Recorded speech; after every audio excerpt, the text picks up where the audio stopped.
What makes you think you can bring a man to my house? You can't beat me in court, just do the needful. I have proof! The courtroom erupts the moment Sonia Adeyemi slaps a photograph onto the defense table. Evidence so devastating, it silences 300 spectators in one collective gasp. The man behind the opposing counsel's table, Chang Mao, watches her with eyes that strip everything bare. His wife's attorney, his enemy today. The woman who just made him feel something he hasn't felt in 7 cold, controlled years. Then Kim Sora screams his name from the defendant's table, and the gun materializes from nowhere. And everything Sonia thought she understood about this case, about him, detonates into something entirely, terrifyingly different. Welcome to K-Mafia Romance Stories Besties. Please like, share, and subscribe. The story doesn't begin in that courtroom, though that's where everything breaks open.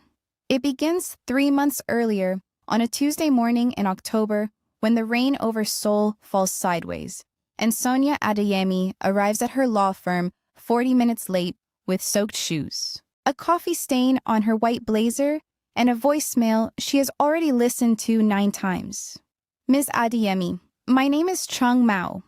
I've been referred to you by Judge Park Hyun-sik. I need the best divorce attorney in the city. From what I'm told, that's you. I don't care about your rates. I care about results. My wife has been cheating for 2 years, and I want it dismantled in court. Every piece of it. Every man. Every lie. I want it laid out under fluorescent lights so she cannot walk away from this marriage with a single thing she doesn't deserve. Call me back. The voice on the recording is low and precise. Each word cut like glass. No warmth, no desperation, just the controlled, terrible certainty of a man who has already decided how this ends and is simply hiring someone to execute his vision. Sonia plays it a 10th time while she blots coffee from her lapel in the elevator, listening to the measured cadence of it. She has heard rage disguised as composure before. It is the texture of half her caseload. But this is different. This is not rage. It is something older and colder than rage. It sounds like a man who buried his feelings so deep they calcified into pure strategy. She calls him back at 9:15. He picks up on the first ring. Ms. Adeyemi. Mr. Chang. She drops into her chair, pulls her notepad close. Tell me about the case. In person, he says. Tonight, 7 o'clock. I will send the address. He hangs up before she can object. She stares at her phone for 3 seconds, writes Chang Mao, arrogant on her notepad, circles it twice, and begins her research. What she finds makes her sit very still at her desk for a long time. Chang Mao, 41. Born in Busan, to a Korean mother and Chinese father, CEO of Maohan Holdings, a conglomerate with fingers in biotech, real estate, and shipping stretching from Seoul to Shanghai to Singapore. Net worth estimated at $4.2 billion by Forbes, which means the actual number is probably higher. No prior marriages, no public scandals. One photograph from 3 years ago at a charity gala where he stands in a black tuxedo beside a tall, dark-haired Korean woman with the kind of beauty that reads as professional, as though she hired it. And that woman is his wife, Kim Sora Chang, née Kim Sora. 34, Korean, former model, current socialite, and board member of the Maohan Foundation. Sonia reads the gala caption 3 times. Mr. and Mrs. Chang Mao, together 4 years, married 2. She looks at his photograph closely for the first time. It is a bad photograph, press event lighting slightly off angle, and still he is arresting in a way that lands in her chest like a dropped stone. Tall. The kind of bone structure that belongs in a different century. Dark eyes that the camera catches even from a distance. Flat and unreadable, and somehow, impossibly, the most expressive thing in the frame. She closes the browser tab and tells herself it is irrelevant. The address he sends is a restaurant on the 43rd floor of a tower in Gangnam that does not have a sign outside. The kind of place that assumes if you need to ask where it is, you should not be there. Sonia arrives in a clean blazer. Charcoal this time, not white, her thick natural hair pinned up at the crown of her head. Her heels are chosen for the message they send rather than comfort. I am not impressed by any of this. The maître d' takes her coat and leads her to a corner table by floor-to-ceiling windows. The city is a carpet of light 43 floors below. The rain has stopped. Everything glitters. Cheng Mao is already there. He stands when she approaches, which surprises her, because nothing about the voice on the recording suggested a man who stands for anyone. And she gets her first real look at him. The photograph was inadequate. He is taller than she expected. The kind of lean, composed build that suggests discipline maintained for so long it became architecture. His suit is dark and impeccable. What she notices most are his hands, wrapped around the back of his chair. Large, still, the hands of someone who has trained himself not to fidget, not to reveal. His eyes find her face and stay there. Something shifts in them, small, involuntary. There and gone so fast she almost does not catch it. Almost. Ms. Adeyemi, he says. Mr. Chang. She sits before he can pull her chair, because she will not be managed. Let us talk about your wife.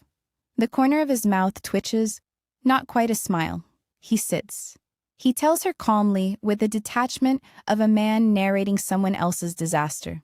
Kim Sora has been conducting an affair for approximately 2 years with a man named Lee Dong-hyun, 37, architect, former college acquaintance of Chang Mao, which is why it took him so long to see what was in front of him. A hotel receipt on her phone. Photographs a private investigator compiled over 6 weeks. And beyond the affair, consistent, small transfers from the Mao Han Foundation charity arm over 18 months totaling $2.3 million. Small enough not to trigger automatic audits. Steady enough to paint a picture that could not be accidental. Sonia's pen stills over her notepad. She stole from Children's Hospital's Ms. Adeyemi. Children who needed the money. Yes. I am comfortable bringing it into the divorce proceedings. She hears the grief underneath the strategy. Old, hardened grief. The person no longer knows they are carrying. What she writes on her notepad, he is angrier than he sounds. What it also is, the first crack in the glass surface of him, because she heard something underneath those words that was not strategy. It was grief. The kind that has been sitting in the body so long, the person does not know they are carrying it anymore. She slides her retainer number across the table. He looks at it without picking it up.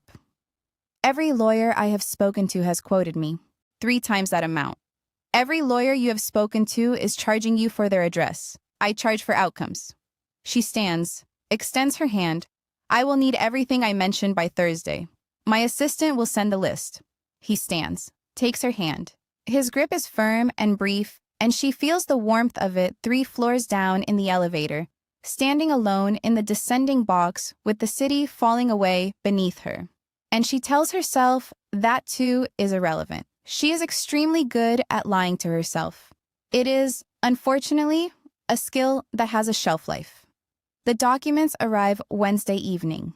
Sonia spends Thursday and Friday immersed in them, cross-legged on her apartment floor, surrounded by stacked folders, eating cold rice and making notes in 3 different colored pens, building the skeleton of a case that, if she handles it correctly, will be decisive. The investigator's photographs are clinical and thorough. Lee Dong-hyun is handsome in an obvious way, all sharp, jawline and expensive watches. He and Kim Sora together radiate the particular ease of 2 people who have forgotten to be careful. Hotel lobbies, restaurant booths, the backseat of a car. Sonia studies them not with judgment, but with the attention of someone looking for weaknesses in the opposing case. And she finds one immediately. 3 of the photographs are time-stamped on dates when, according to the foundation records, Kim Sora was documented as attending charity events. which means she was signing her name to attendance sheets she was not present for, which means the paper trail of her deception is denser and more self-incriminating than even the private investigator realized. She calls Chang Mao at 10:30 on Friday night. The Foundation Gala on March 14th. Do you have security footage? And did Mao Han ever commission architectural work from Lee Dong-hyun's firm? A careful pause. Once, 3 years ago, before I found out. 800,000? So, manage the contract. His voice tightens. You are thinking she routed money to him through the contract. I am thinking Park Jae-won already knows about the contract and is preparing to use it against you. To argue you had financial cause to want to damage Lee Dong-hyun's reputation. I need to know before he does. She recommended him for the contract, he says at last. I approved it without looking closely because I trusted her. The weight of those last 3 words is extraordinary. I trusted her. Get me a forensic accountant on those contract records, Sonia says, and the security footage. We will know what is there before they do. She hangs up and for a moment just sits on her floor, surrounded by his life and documents, his marriage and photographs, his grief and financial records, and thinks, this man is going to be harder to represent than I thought. Not because the case is complicated, because he keeps almost being human at her, and she needs him to stay abstract. She goes to bed at midnight and does not think about the warmth of his handshake. Over the following 3 weeks, they meet 6 times. Twice in her office, once at his, once at a forensic accountant's office in Mapo, and twice at the 43rd floor restaurant that becomes their neutral ground without either of them acknowledging that they keep choosing it. She learns things about him that are not in any document. He thinks faster than he speaks, a half-second delay where he is already 3 steps ahead and choosing which step to verbalize. He has a habit of tracing the edge of whatever surface he is sitting at with one finger when processing something uncomfortable. Table edge, armrest, the spine of a file folder, the single physical tell she has identified. His coffee is always black and always goes cold.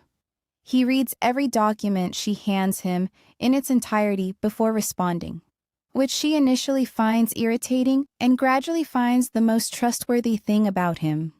He learns things about her too. Direct questions in the spaces between case discussion. Where did you study? How long have you been doing divorce law? Do you prefer winning or being right? That last one lands so precisely that she laughs, the involuntary kind, the startled kind, and says, winning, obviously, because being right without winning is just being lonely with evidence. He looks at her with something in his eyes. She makes a policy of not cataloging. It is not a sustainable policy.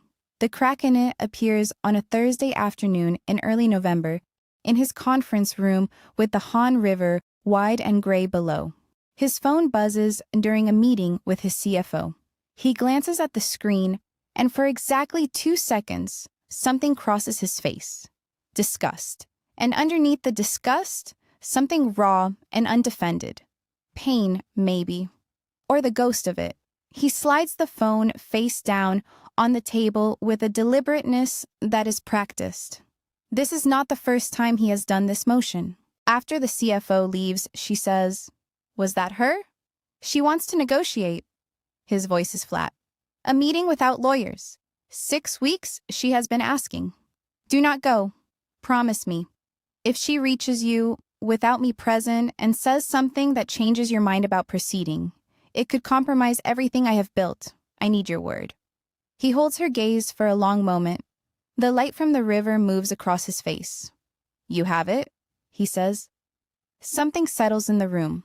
Not comfort, but the moment when pressure changes, when the air says something is different now. She looks away first, gathers her documents, leaves before she has time to wonder why her hands are not quite steady on her bag strap in the elevator. The preliminary hearing is December 2nd, a gray Tuesday that smells like snow that has not fallen yet. Sonia arrives in the charcoal blazer, her armor. She sees Kim Sora for the first time in person on the courthouse steps and understands immediately how Sora weaponizes her beauty. The long, straight, dark hair, the pale porcelain skin curated into an instrument, dressed in ivory with a single thread of diamonds at her throat, already performing wronged woman, unfairly prosecuted for every camera on the sidewalk. Sora's eyes find Sonia and the performance shifts. She takes in the natural hair, the rich dark skin catching the morning light, the composure, the stack of files under Sonia's arm, and what flickers in her gaze is pure calculating appraisal. The session goes well. Sonia enters the forensic financial summary into the record with surgical precision and watches Park Jae-won's expression tighten by degrees. Afterward, in the corridor outside, he corners her at the water fountain. "There are things about Chang Mao you do not know," he says, dropping the pleasant tone. She caps her water bottle and looks at him steadily. "Then you had better introduce them as evidence and not as hallway warnings, counselor. Otherwise, they do not count." Discovery runs 8 days in December. When Kim Sora arrives on the second afternoon and sits directly across from Chang Mao, the air in the room changes texture. Everyone feels it. Sonia feels it in her spine. Under the table, Chang Mao's hand moves to the edge of his chair. The tracing motion, the single physical tell. Processing something uncomfortable. Up close, Sora's beauty is precise and deliberate, the intelligence behind dark-lashed eyes sharp and calculating. "Miss Adeyemi, I have heard a great deal about you. Only professionally relevant things, I hope." Sora's careful smile does not commit to warmth. Her eyes slide briefly to Chang Mao. Something passes across her face. Not guilt, but something more complicated. Regret for an architecture, a feeling that collapsed too long ago to rebuild. Sonia sends her junior associate on a manufactured errand and repositions herself between Chang Mao and Sora, at the table like a physical buffer.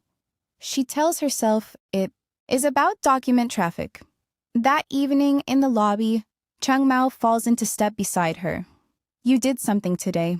When she started talking to you, you moved." "I repositioned relative to the document traffic, Sonia." She stops walking. Her name. Not Miss Adeyemi. It lands in her chest like a key in a lock. She turns, and his expression is open in a way she has not seen before. Unguarded, the composure dropped to reveal something real and searching underneath. "Why?" he asks. Just that. Not even the full question, but she understands the full question. "Because you were gripping the chair," she says. The truth, even if not the complete truth. He looks at her for a long moment. The lobby is full of people, the mundane machinery of city evening all around them, and they stand in it like two people who have stepped slightly outside time. "Have dinner with me," he says. "No, I am your attorney." He nods. A single, contained motion. "I know." He picks up his bag. "I will see you Thursday, Ms. Adeyemi." He walks toward the door, and she stands in the lobby, telling herself the warmth spreading from her sternum outward is nothing at all. It is, conclusively and terrifyingly, not nothing. Trial is set for January 15th.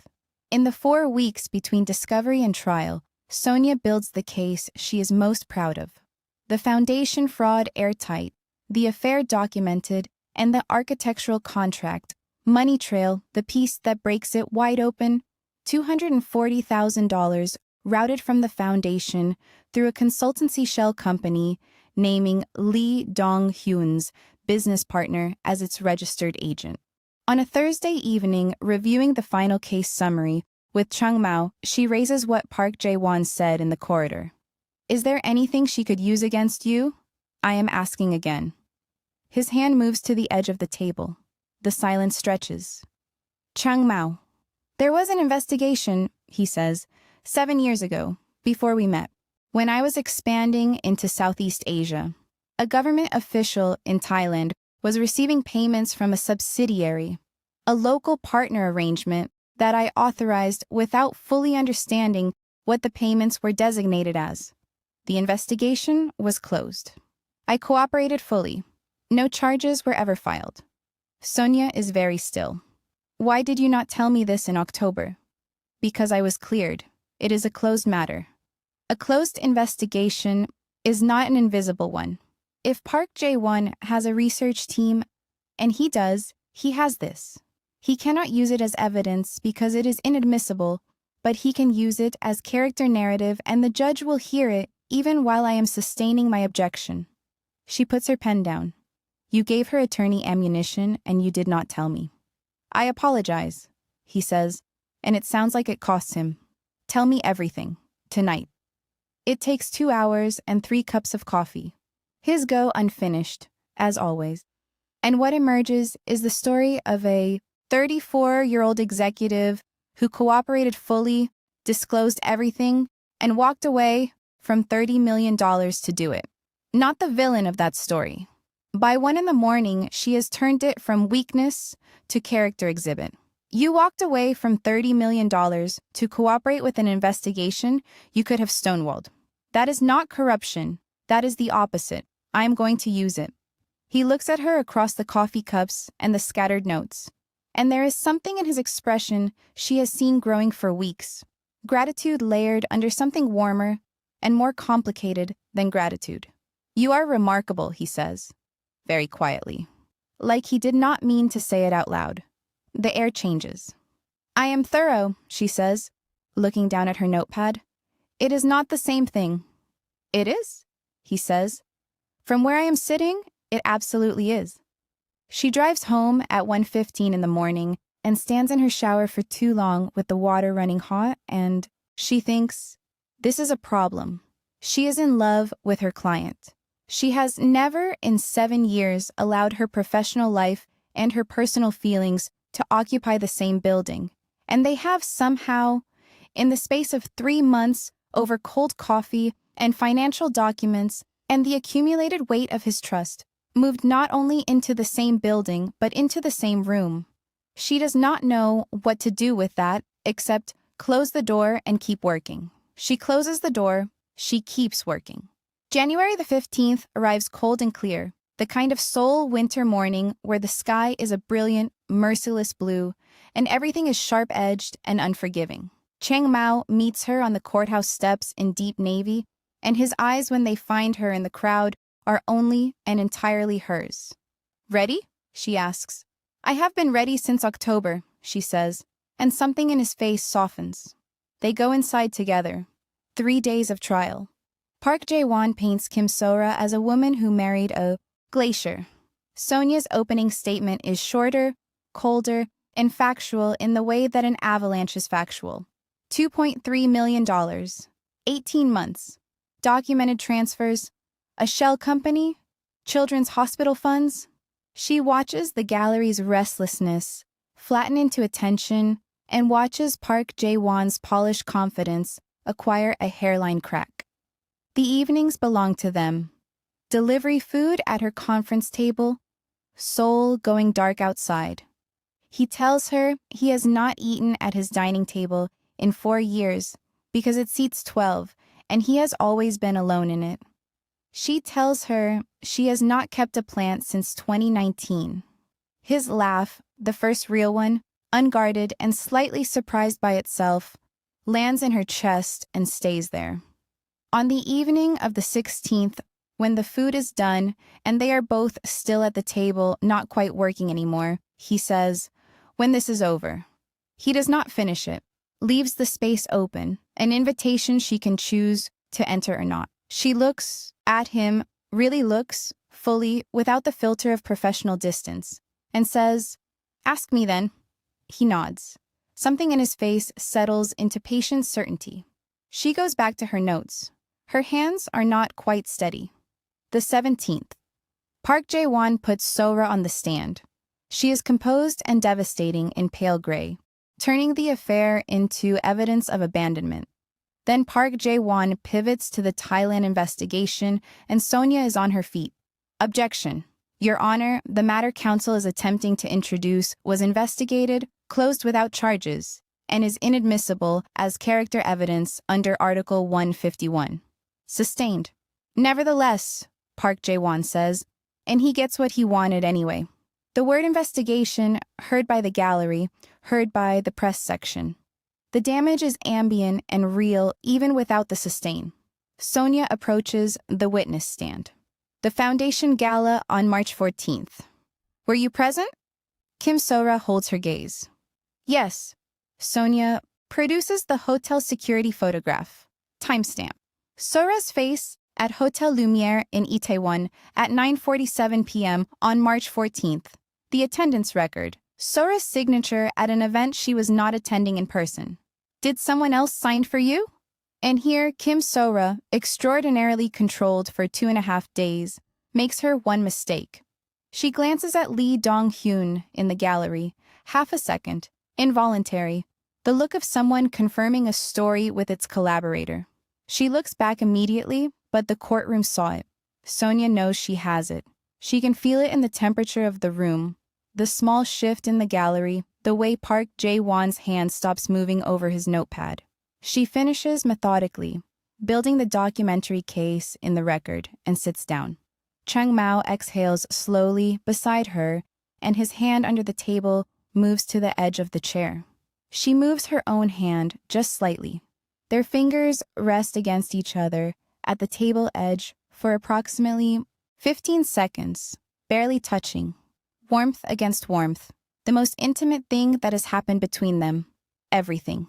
The next morning, the morning she will always divide time around, before and after, Cheng Mao is waiting on the courthouse steps. Sora reached out through a mutual contact. She wants to settle, drop the fraud allegation, in exchange for walking away from the financial settlement entirely. We do not settle, Sonia says. Not after yesterday. We are one closing argument away from a complete judgment. A settlement now buys her an exit she has not earned. Is that your professional recommendation? Or, it is both, she says. The look that passes between them then belongs nowhere near courthouse steps. It belongs to two people who have been building trust for 3 months and are now standing very close to the edge of something irreversible. Both, he repeats, softly, like the word means more than itself. Go inside. We have a closing argument to deliver. 22 minutes of controlled, devastating clarity. She builds the financial fraud case the way an architect builds a load-bearing wall, piece by piece, each documented fact interlocking until the structure is incontestable. She turns the Thailand investigation briefly and precisely into evidence of Cheng Mao's integrity. Here is a man who walked away from $30 million to do the right thing. She closes by saying, very quietly, that marriage is a contract, and contracts have terms. And when one party violates those terms in the documented, systematic, sustained way represented by the evidence in this record, the law exists to say, this matters. What you did mattered. The truth matters. The gallery is completely silent when she sits down. Judge Hong's decision, delivered January 19th. Divorce awarded to the plaintiff on grounds of sustained infidelity and documented financial misconduct. Foundation fraud referred to the prosecutor's office for criminal review. Chang Mao awarded the entirety of shared assets. Kim Sora's spousal support request denied in full. The gallery erupts. Kim Sora stands. Her composure, maintained for 4 days, finally cracks. Not into tears, but into something sharp and desperate. And she turns toward Cheng Mao and says his name, and that is when Lee Dong-hyun, in the third row of the gallery, stands up, and that is when the gun appears. Sonia's mind processes it in milliseconds. Sora did not know. Sora is backing away from him. This is a man who has lost everything and has catastrophically bad judgment about what comes next. The gun is pointed at Cheng Mao. Sonia moves. She steps into the space between Cheng Mao and the gallery rail. Arms out, blocking the line, voice remarkably level. Lee Dong-hyun, do not. The courtroom is a single, held breath. Chung Mao's hand closes around her arm from behind, trying to pull her back. She holds her ground. It is over. It was over before you stood up. Whatever you think this accomplishes, it does not. Put it down. Sora says his name, not Chung Mao's, his. Dong-hyun, please. And the gun lowers 3 inches. Court security officers reach him. The gun gone. Dong-hyun on the floor. The room erupting into sound and movement. Sonia turns around and finds Chung Mao directly behind her, one hand still on her arm, his face stripped of everything, of composure, of control, of the 7-year construction of a man who does not feel. And what is left is something raw and desperate and wholly, unmistakably human. Are you hurt? His voice is barely there. I am fine. You stepped in front of. I am fine. She looks up at him. They are very close. The chaos of the courtroom swirling around them. His hand on her arm tightens, and she feels the trembling in it. He is shaking. He, who has been steady through 4 days of trial and 3 months of dismantling his marriage, is shaking now. Chang Mao, she says quietly. Do not and do that again, he says. Do not ever. He stops. His jaw is tight. His eyes are fierce and frightened and something else. Something she has been refusing to name for 3 months because naming it would make it real and making it real would make it complicated. And the case is over now. The case is done. There is nothing professional standing between her and the thing she has been refusing to name.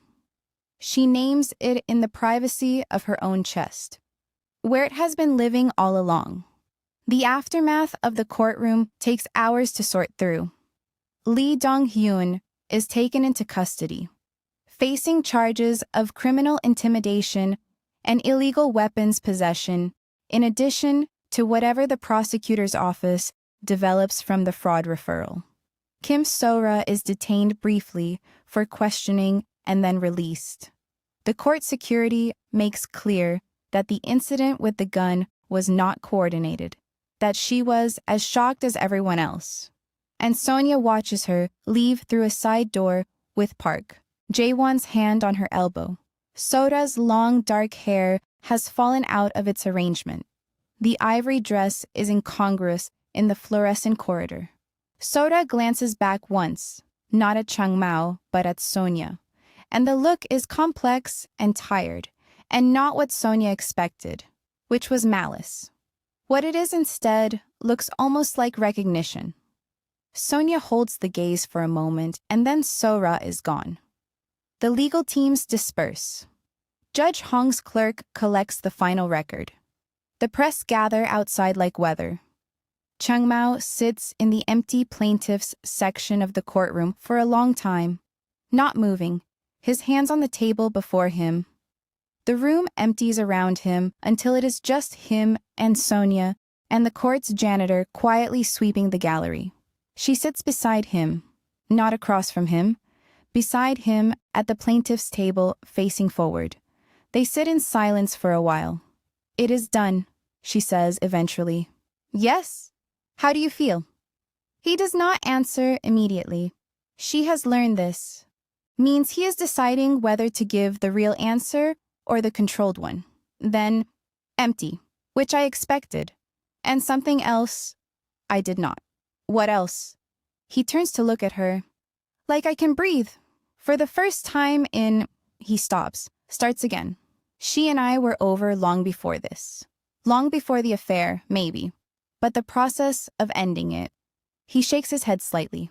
I did not understand how much room it was taking up until the room was clear. She nods. She knows this. From her clients, from her own parents' divorce she watched at 17, from the particular exhaustion and relief of grief completing itself. And you stepped in front of a gun, he says, and his voice changes entirely, the breath going out of it. Why? Because he was pointing it at you, she says. That is not why. She is quiet. Tell me why, he says. Not demanding, asking, careful and open, the real man fully present. Because you trust me with everything, and I needed to justify that trust. That is still not the real reason? She looks at the judge's empty bench. The janitor has moved to the far end of the gallery, out of earshot. The fluorescent lights hum. Chang Mao, she says. I know, he says. I know, and you know. And it has been true for longer than either of us has been willing to say it. He pauses. The case is over. The case is over, she confirms. So I am asking again what I asked in the lobby 2 months ago. Have dinner with me. The absurdity of the phrase in this context, empty courtroom, lingering adrenaline, a gun having been drawn 40 minutes ago, lands between them, and she feels the laugh before she stops it. And the laugh leaking through is the most unguarded she has been in 3 months, and he sees it, and something in his face opens like a door. Dinner, she says. Tonight. Not the 43rd floor, somewhere with actual signs on the door. You know a place like that? I will find one. She looks at him, this man who came to her in October wanting destruction delivered methodically, who she has watched learn to breathe again across conference tables and cold coffee, whose single physical tell she knows now better than most people know their own, who said, "You're remarkable" in the quiet of her office and meant something vast by it. And she says, tonight then. His exhale is almost inaudible. The relief in it is enormous. Dinner is, improbably, a small sundubu jjigae place in Mappo that Chang Mao's assistant finds in approximately 4 minutes. A restaurant with a handwritten sign on the door and plastic stools, and the kind of warmth that comes from a kitchen that has been making the same recipe for 30 years. The opposite of the 43rd floor, which is exactly right. They sit across from each other at a narrow table and eat soft tofu stew, and the conversation is nothing like 3 months of case preparation. It is easy and unhurried, the kind of conversation that happens when 2 people stop, performing composure for each other and just exist in the same room. He tells her about growing up between 2 countries, never quite fully either, Korean enough to be an outsider in China, and Chinese enough to be an outsider in Korea, building something so large that both countries had to acknowledge him regardless of which side they were seeing. She tells him about her father's affair, which she has never told a client, which she tells him without quite planning to, just finds herself saying, because the context of his case has been living beside her own history for 3 months and the wall between them has worn thin. About being 17 and watching her mother's certainty come apart, and about choosing family law not as therapy for the wound, but as channeling it into something that actually protects people. He is quiet when she finishes. I am sorry, he says, that you had to carry that. I am not, she says. Not anymore. It made me good at this. You would have been good at it regardless. You do not know that. I know you. He says it simply, no performance in it. I know you better than most people I have known for years, and I know that whatever you do it completely. The 17-year-old version of you was already like that. She looks at him across the narrow table and the soup steam and thinks, this is the most dangerous man I have ever met. And the danger has nothing to do with any of the things I was afraid of 3 months ago. What she was afraid of then, his power, his money, the professional complication. What she is afraid of now, how much she has let him become necessary.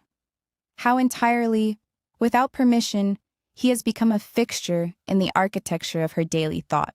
I know, he says again, and puts down his spoon and reaches across the narrow table and takes her hand. His hand is warm and holds hers with a careful certainty, not possessive, not claiming, just present. Just saying, I am here and I would like to stay. She turns her palm up and holds his hand back. They finish the soup one-handed and neither of them mentions it. And outside the small restaurant, Seoul does its indifferent, magnificent thing with lights and traffic and winter air. And inside, something that has been building for 3 months, quietly, completely, arrives.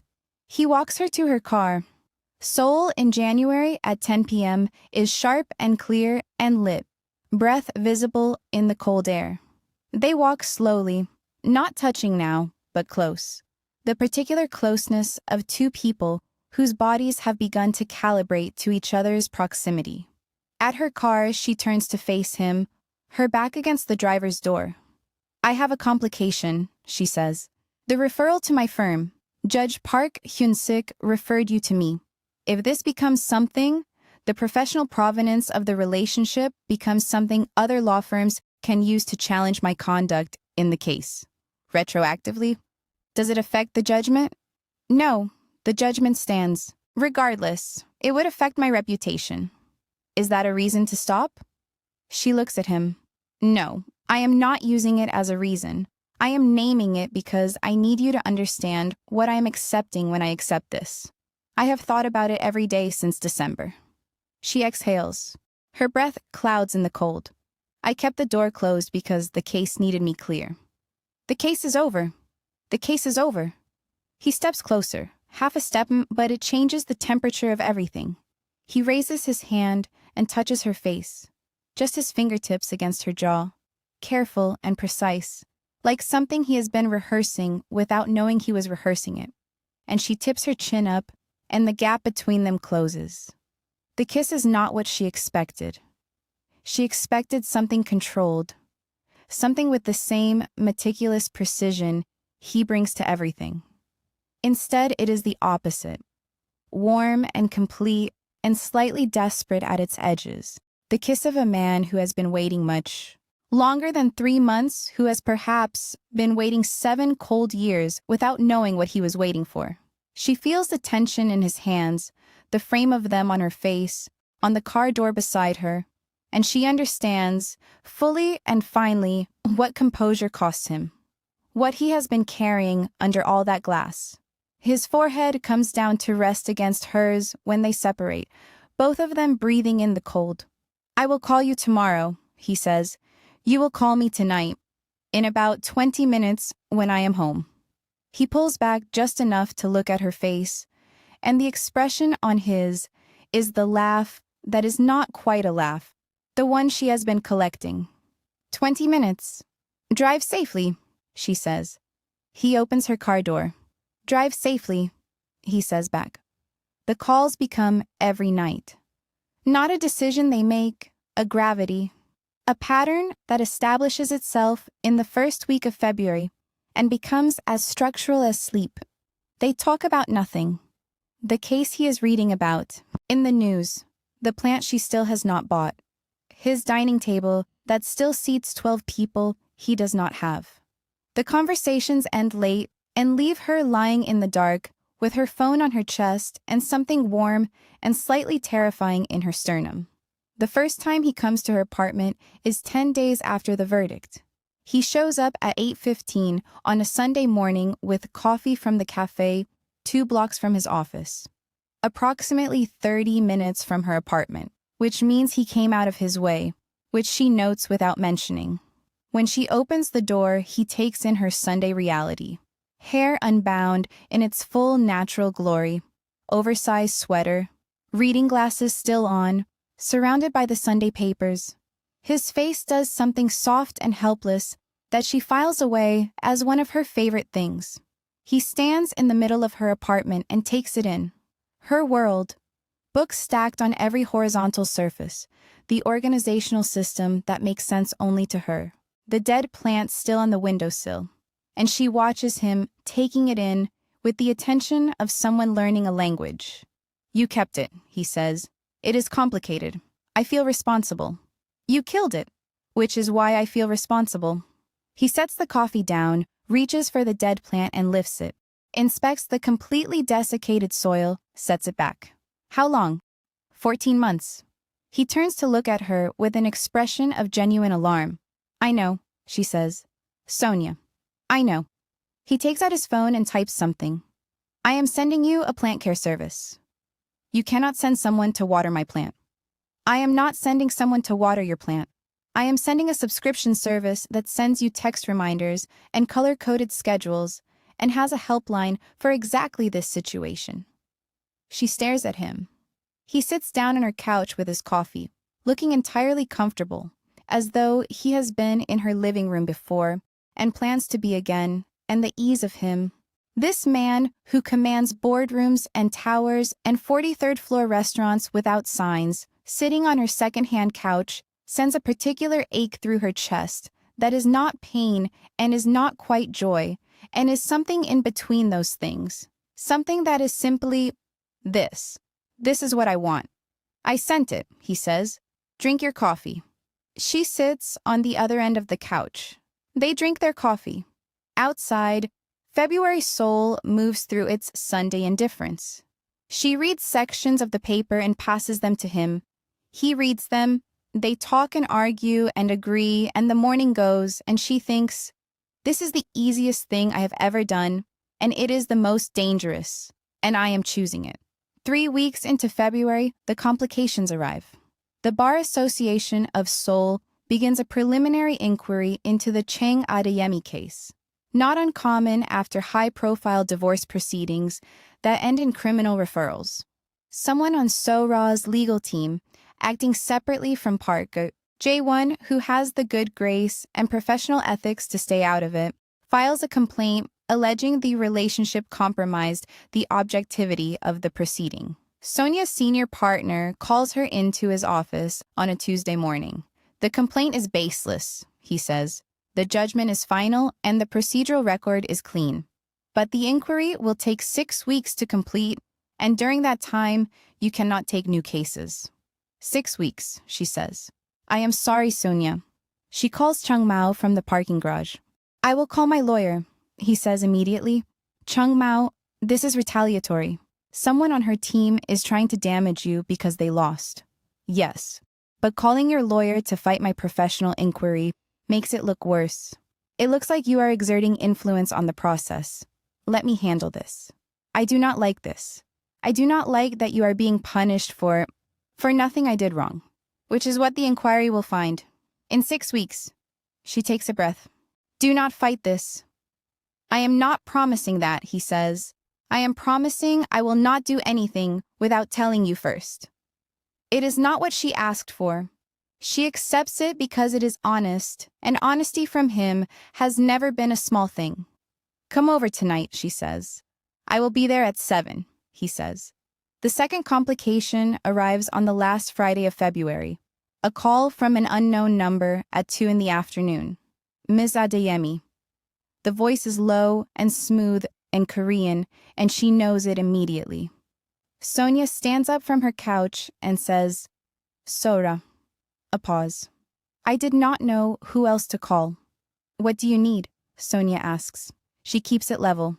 Lee Dong-hyun is in pretrial detention. His attorney is trying to get statements about the foundation funds from me that are not accurate. They are asking me to say that certain transfers were authorized by Chang Mao. They are not. Sonia is very still. They want you to commit perjury. They want protection for Lee Dong-hyun, So-ra says. Her voice is tired in a way that strips the performance from it. They are threatening to release private communications between us, proving that I intended to divert foundation funds from the beginning, which is not true. The diversion started 18 months in. And then you needed money you did not have access to through other channels, Sonia says, because he controlled the shared finances. I know how that sounds. It sounds like a woman who made illegal choices. That does not change what they are. Sonia moves to her window. What are you asking me for? A long pause. You won. Completely. But you were fair. Park Jae-won told me you could have destroyed me more thoroughly, and you chose not to. I wanted to tell you that I know that. Sonia does not respond for a moment.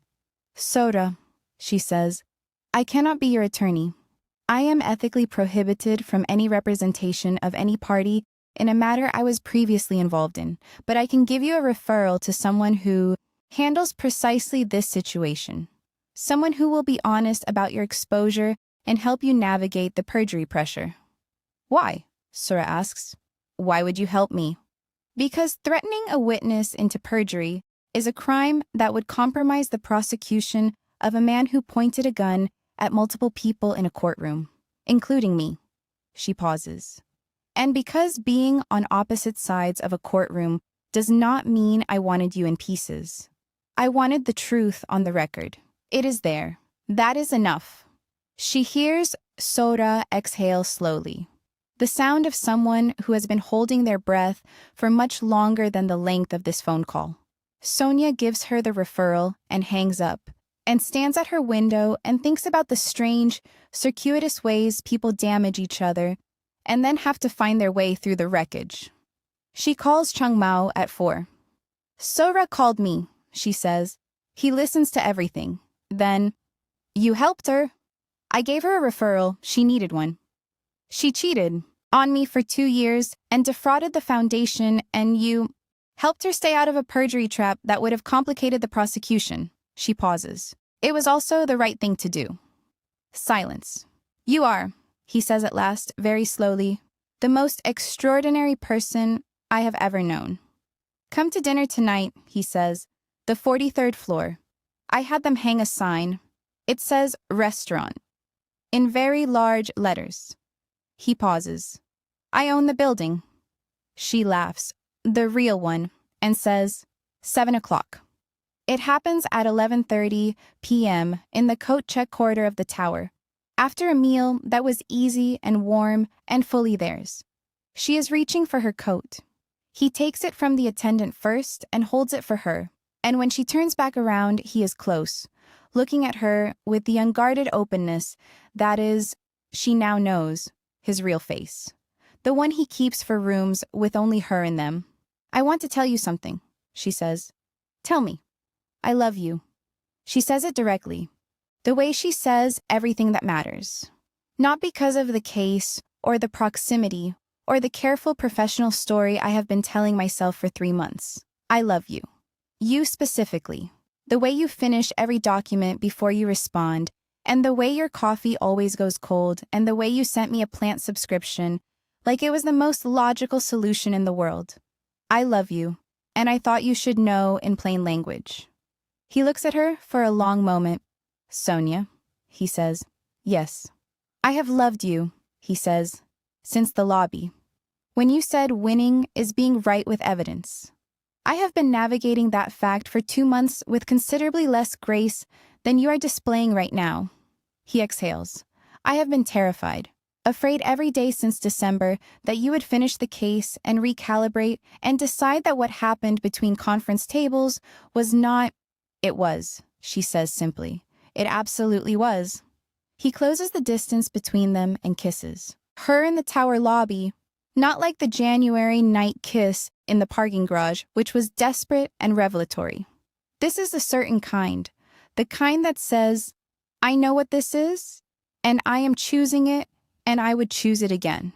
She hooks her fingers in his jacket lapel and holds on, and the city glitters 43 floors below, and she is not, in this moment, afraid of a single thing. March is warmer than January, but the inquiry is still running. Sonia uses the time. She buys a small succulent the shop owner assures her thrives on neglect, which she finds either reassuring or personally pointed. Chung Mao clears his dining table, sends her a photograph of the 12-seat table with place settings for 2 at one end. I solved it. She sends back, you chose a corner of it. He sends, that is what solving it is. She has dinner at that table twice a week. By the 3rd week of March, she has a drawer in his apartment, spare reading glasses, a charger, a novel she keeps meaning to finish. And she does not notice when it stops feeling new and starts feeling natural, which is exactly how she knows it is real. The Bar Association completes its inquiry on April 3rd. Clean. No misconduct, no procedural violation. The complaint was retaliatory and without evidentiary support.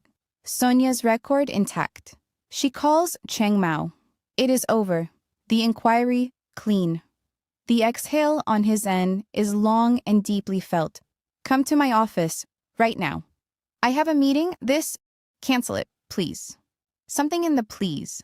The controlled, careful man who never asks for more than he has been given room for, saying please with nothing around it, tips her right over the edge of whatever had still been standing. She is there in 23 minutes. Before she has fully crossed from doorway to room, he has crossed the distance between them and she is in his arms. He holds her, both arms entirely, and without restraint, his face in her hair, in the full natural crown of it, the hair that Seoul's legal establishment spent a year deciding what to make of, the hair that is hers entirely and completely. And she feels the solidity of him, the warmth, the steadiness, the particular architecture of a person who has learned to be still. I hated every day of it, he says into her hair. Every single day. I know. She pulls back enough to see his face. It is done. He looks at her with the face that is only for her. Open, undefended, the real face. And says, I want you to move in. The dining table has been set for 3 weeks. Your reading glasses are in my drawer. I want the apartment to be yours because you have already made it. In plain language, since you prefer plain language. She thinks of October, the voicemail, the cold coffee, the assembled distance of a man who had shut everything out. And she thinks of now, March to April, the warmth of these months, the hand under the conference table, the moment outside the courthouse when he stepped behind her and shook. This is what change looks like when it is real. Ask me properly, she says. He tilts his head slightly. Move in with me, Sonia. Yes, she says. Obviously, yes.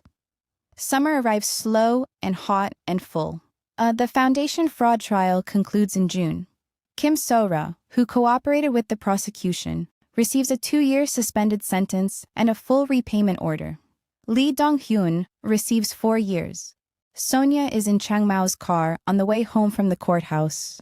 Quiet, looking at the city, movie past the window. He reaches over and takes her hand on the console without looking away from the road. She was lonely. Sonia says quietly, that does not justify what she did, but I understand it. So was I, he says. For a long time before her, and during and after. I do not think either of us were good for each other from the beginning. He glances at her. That is not an excuse, it is a context. She turns his hand over and traces his knuckles. I know. Sonia. I want to marry you. She stills.